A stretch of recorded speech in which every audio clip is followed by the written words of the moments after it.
नमस्कार दोस्तों, कैसे हो आप सब। उम्मीद है आप सब अच्छे होंगे और अपनी तैयारी को बड़े अच्छे ढंग से कर रहे होंगे।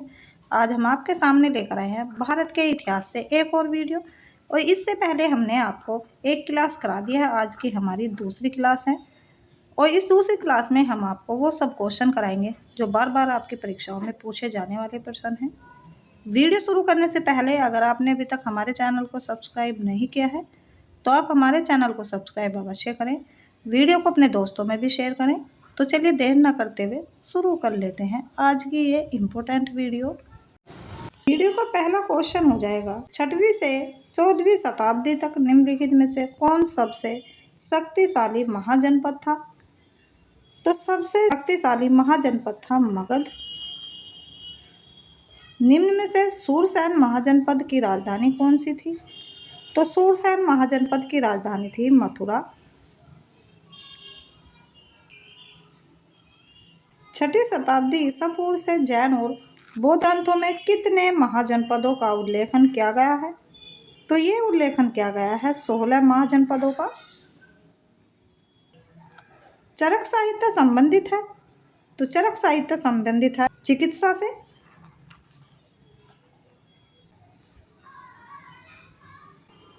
निम्नलिखित में से किसने निरुक्त विज्ञान, भाषा शास्त्र और शब्द अर्थ विज्ञान पर सबसे पुराना भारतीय ग्रंथ नामक पुस्तक लिखी थी।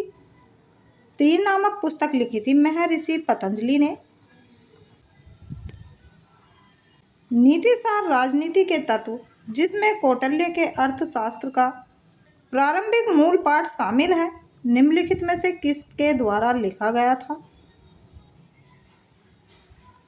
तो ये लिखा गया था कामनंदक के द्वारा। राजा कनिष्क के शासनकाल के दौरान दरबारी चिकित्सक का नाम बताएं। तो इनका नाम था चरक। पंचतंत्र की कथाएं किसके द्वारा लिखी गई थी। ये लिखी गई थी विष्णु शर्मा के द्वारा।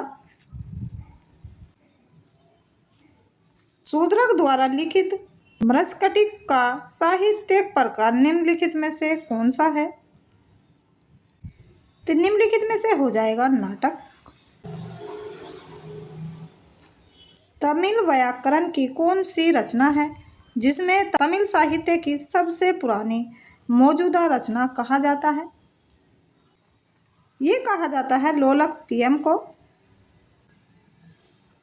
निम्नलिखित किन के बीच तक्षशिला शहर स्थित था। तो तक्षशिला शहर स्थित था सिंधु और झेलम के बीच।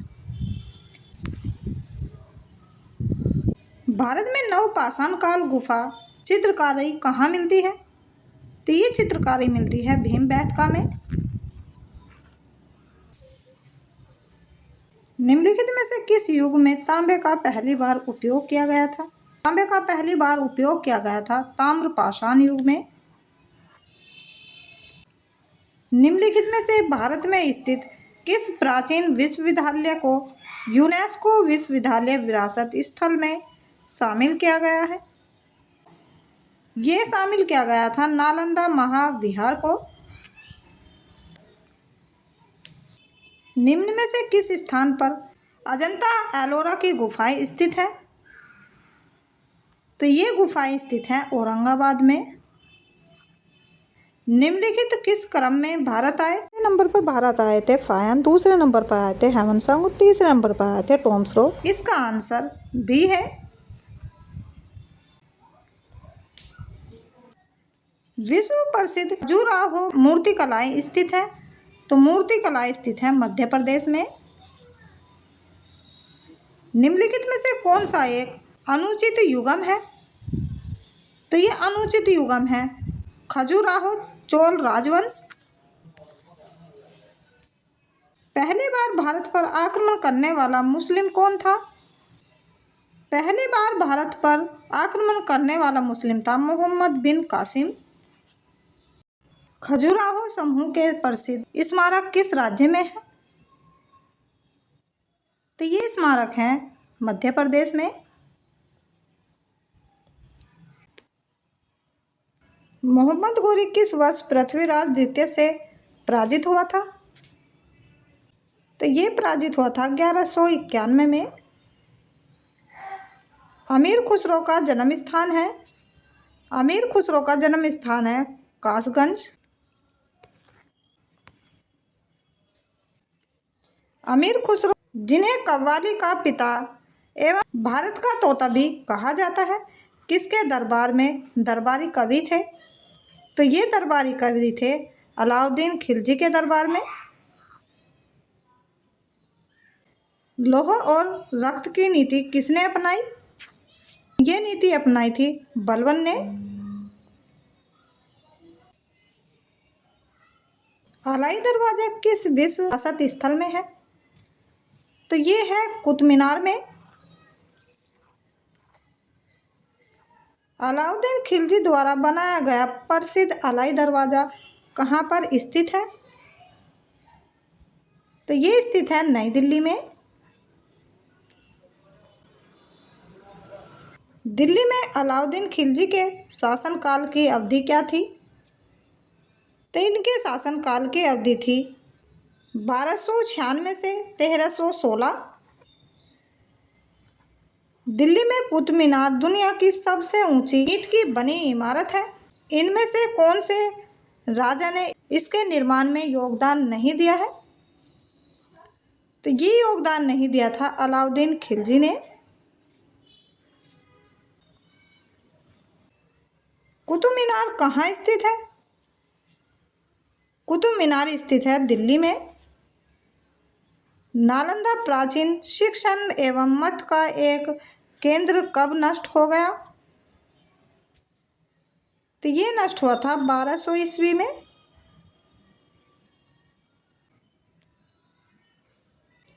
भारत पर तैमूर ने किस वर्ष आक्रमण किया था? तो भारत पर तैमूर ने आक्रमण किया था 1398 में। किस शासक ने भारत में तुगलक वंश की नींव रखी थी?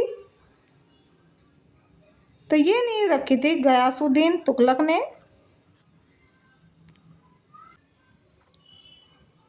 खिलजी खान निम्नलिखित में से किस राजवंश से संबंधित था?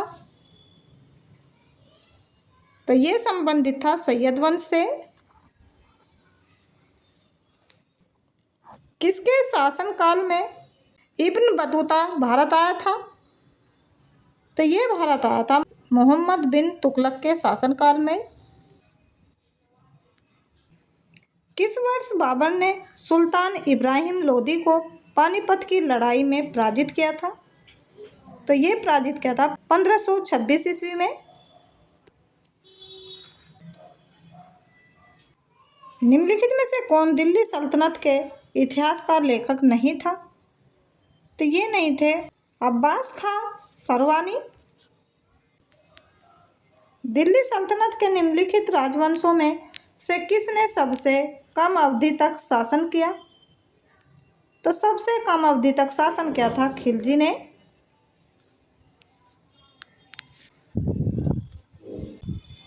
खिलजी खान दिल्ली का शासक था, निम्नलिखित में से किस राजवंश से संबंधित था? तो ये संबंधित है सैयद राजवंश से।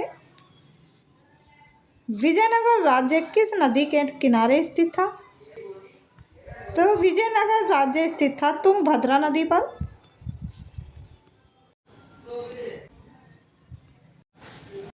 तुलुक राजवंश की स्थापना किसने की थी? तो इसकी स्थापना की थी वीर नरसिंह ने। किस प्राचीन साम्राज्य में महिला कुश्ती में भाग लेती थी? तो महिला कुश्ती में भाग लेती थी विजयनगर साम्राज्य में। विजयनगर की प्रचलित परंपराओं के अनुसार राय विजयनगर के शासकों को क्या कहा जाता था? तो ये कहा जाता था नरपति। विजयनगर वास्तुकला द्रविड़ शैली का सबसे विकसित उदाहरण है। निम्नलिखित में से कौन सा मंदिर विजयनगर स्थापत्य शैली का है? तो ये है विरूपाक्ष मंदिर।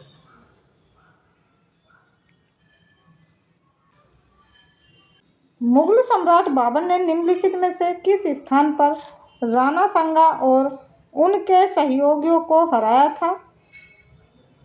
तो ये हराया था खानवा ने। निम्न में से किस शासक की मृत्यु उसके पुस्तकालय की सीढ़ियों से गिरकर हुई थी? तो ये मृत्यु हुई थी हुमायूं की। हुमायूं की दुर्घटना में अकस्मात मृत्यु के उपरांत उनके बेटे अकबर को कहाँ मुगल शासन पर बिठाया गया? तो मुगल शासन पर बिठाया गया था कलानौर में। निम्नलिखित किन सम्राटों के शासनकाल में भारत का पहला मुद्रा रुपया मुद्रित हुआ? तो ये मुद्रित हुआ था शेरशाह सूरी के शासनकाल में।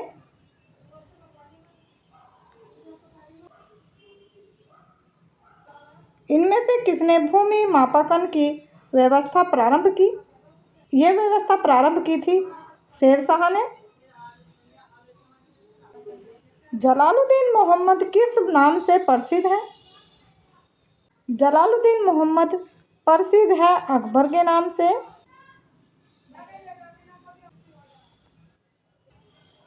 प्रारंभ में अकबर का संरक्षक कौन था? तो अकबर का संरक्षक था बैरम खान। पानीपत का द्वितीय युद्ध किन के बीच लड़ा गया था? तो ये लड़ाया गया था अकबर और हेमू के बीच। निम्नलिखित में से किस लड़ाई में मुख्य विरोधियों को सही ढंग से नहीं बताया गया है? तो ये सही आएगा इनमें से कोई भी नहीं। आइए देखते हैं युद्ध। पानीपत की पहली लड़ाई। पानीपत की पहली लड़ाई लड़ी गई थी 1526 ईस्वी में और ये लड़ी गई थी बाबर और इब्राहिम लोदी के बीच। पानीपत की दूसरी लड़ाई। पानीपत की दूसरी लड़ाई लड़ी गई थी 1556 में और ये लड़ी गई थी हेमू और अकबर के बीच। हल्दी घाटी का युद्ध। हल्दी घाटी का युद्ध हुआ था 1576 ईस्वी में। ये लड़ा गया था महाराणा प्रताप और अकबर के बीच। 1556 ईस्वी में पानीपत का द्वितीय युद्ध किसके मध्य लड़ा गया? तो ये लड़ा गया था अकबर और हेमू के बीच। अकबर ने अपनी दरबारी संगीतज्ञ के रूप में किसे नियुक्त किया था? तो ये नियुक्त किया था मयान तानसेन को। अकबर के दरबार में प्रसिद्ध कवि थे। तो अकबर के दरबार में प्रसिद्ध कवि थे रहीम खान।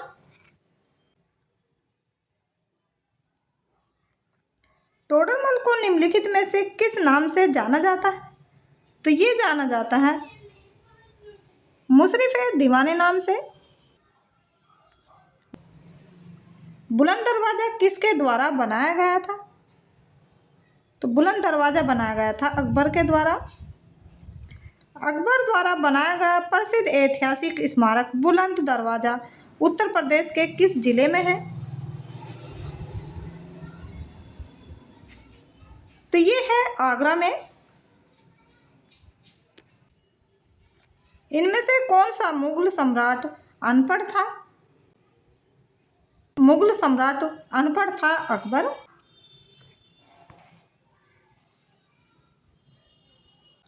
इनमें से किसने धार्मिक नीति की आलोचना की? ये आलोचना की थी बदायूनी ने। हल्दी घाटी का युद्ध सन 1556 में किन के बीच लड़ा गया? तो ये लड़ा गया था महाराणा प्रताप और अकबर के बीच। भारत में जागीर का शासनकाल क्या था? तो इसका शासनकाल था 1605 से 1627 ईस्वी। सोमसरो मुगल सम्राट जहांगीर से किस किले में मिला था? तो ये मिला था अजमेर में। इनमें से कौन सा मुगल बादशाह शराब को छूता तक नहीं था? तो मुगल बादशाह शराब को नहीं छूता था वो था औरंगजेब। जजिया फिर से लगाने वाले मुगल शासक का नाम लिखिए। तो जजिया फिर से लगाने वाले मुगल शासक थे औरंगजेब। निम्नलिखित में से किसके शासनकाल में मुगलों और मराठों के बीच द्वंद्व प्रारंभ हुआ? तो ये प्रारंभ हुआ था औरंगजेब के बीच। औरंगजेब का पुत्र था शाहजहां।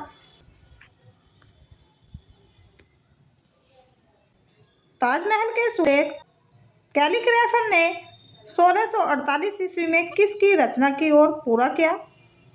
ये पूरा किया था अमानत खान सिराजी ने। संगमरमर पर पितरादुरा या रंगीन पत्थर की जड़ाई का काम किसके समय में बहुत लोकप्रिय हुआ?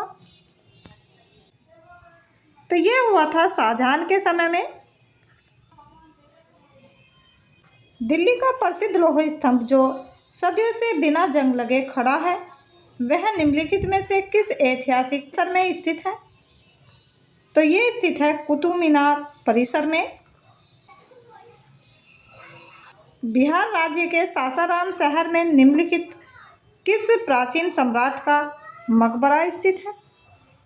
तो ये स्थित है शेरशाह सम्राट का मकबरा।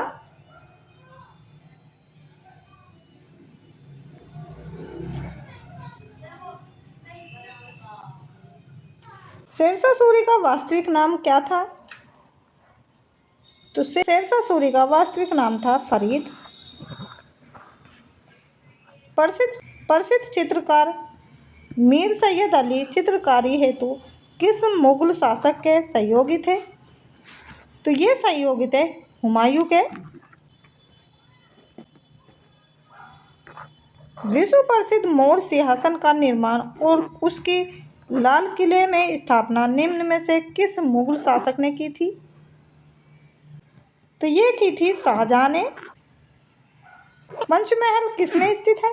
तो पंचमहल स्थित है फतेहपुर सीकरी में।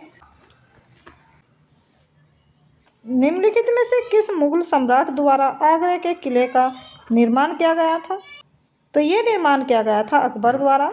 दिल्ली की प्रसिद्ध जामा मस्जिद किसके द्वारा बनाई गई थी? तो ये बनाई गई थी शाहजहां द्वारा।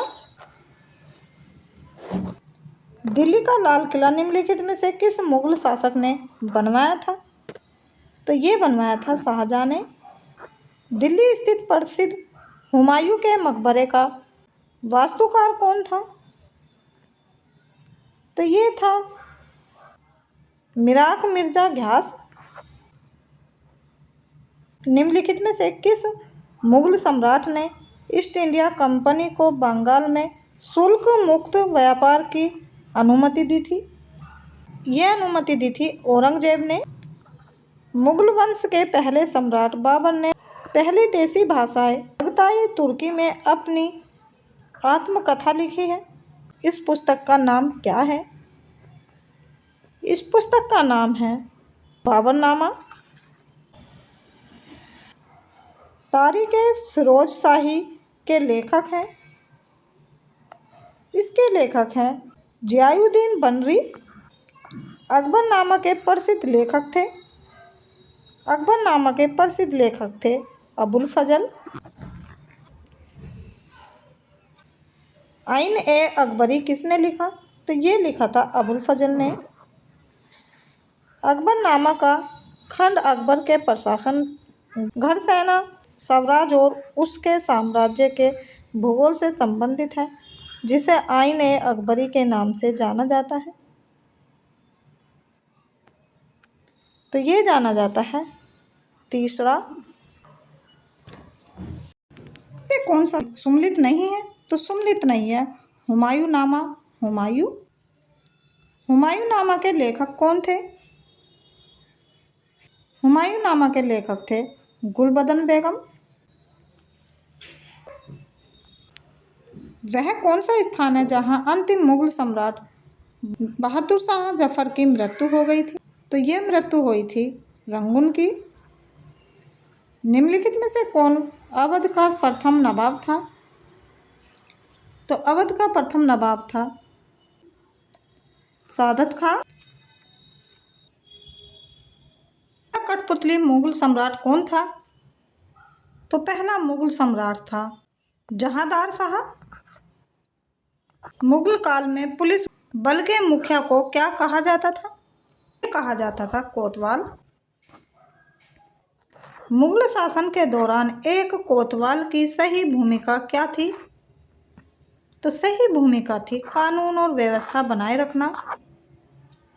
निम्न में से कौन से संत शिवाजी के समकालीन थे? तो ये थे तुकाराम। किस राजा के प्रशासन में अष्टप्रधान मंत्री परिषद पाई गई थी? तो ये पाई गई थी शिवाजी के प्रशासन में।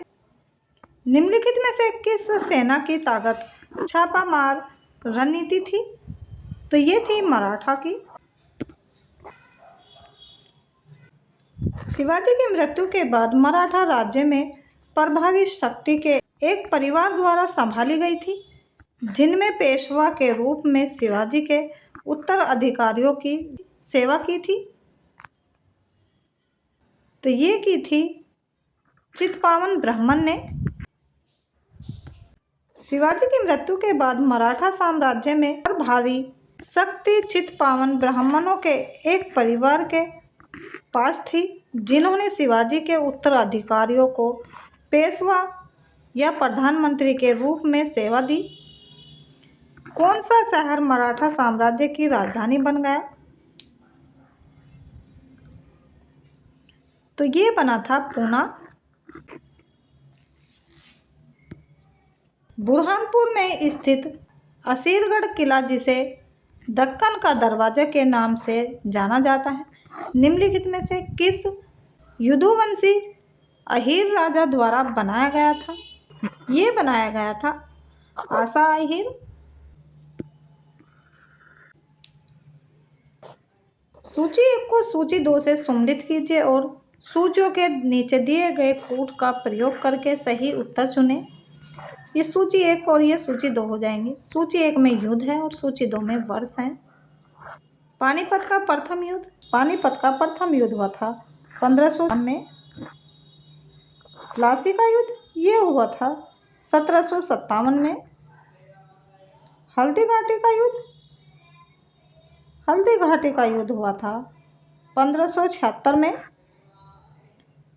तालीकोटा का युद्ध हुआ था 1565 में। इसका आंसर ए हो जाएगा। इनमें से कौन सा विकल्प सही ढंग से मेल नहीं खाता है? तो सही ढंग से मेल नहीं खाता 1506 गुरु नानक देव का जन्म 1469 ईस्वी में तलवाड़ी पंजाब, वर्तमान पाकिस्तान के ननकाना साहिब में हुआ था। वह खेतरी परिवार से संबंधित थे। ये सिखों के पहले गुरु थे। तो चलिए दोस्तों, आज का वीडियो यहीं समाप्त करते हैं। कल फिर मिलेंगे एक नई वीडियो के साथ। तब तक के लिए नमस्कार, जय हिंद।